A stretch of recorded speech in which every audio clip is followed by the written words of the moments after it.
Hello, നമ്മൾ ഇപ്പോൾ നിൽക്കുന്നത് ഹിരോഷിമയിലെ ബോംബ് ഡോംബിലാണ്. അതായത് ഹിരോഷിമയിൽ 1945 ഓഗസ്റ്റ് 6 അമേരിക്ക ബോംബിട്ട്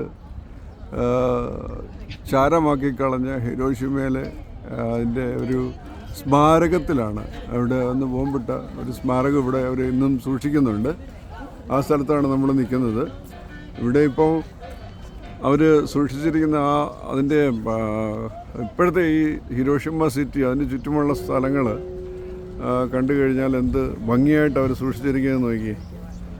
അടിപൊളിയായിട്ട് അന്ന് 2 ലക്ഷം പേരോളം അവർ പറയുന്ന ആ ഒരു ഇതിൽ തന്നെ ചാരമായി അത് ചാരമായിട്ട് വാരിയെടുക്കുക 2 ലക്ഷം പേരെന്നാണ് ഇവിടെ എഴുതി വെച്ചിരിക്കുന്നത്. എന്ത് ഭംഗിയായിട്ടാണ് ഇന്ന് അവർ ഈ സ്ഥലം സൂക്ഷിച്ചിരിക്കുന്നത്. എന്ത് ഹൈറൈസ് ബിൽഡിങ്ങുകളും അതുപോലെ പ്രകൃതി ഭംഗിയും എല്ലാം അവർ നഷ്ടപ്പെടാതെ വളരെ ഭംഗിയായിട്ട് സൂക്ഷിച്ച് വെച്ചിരിക്കുന്നത്. നല്ല ഭംഗിയുണ്ട്.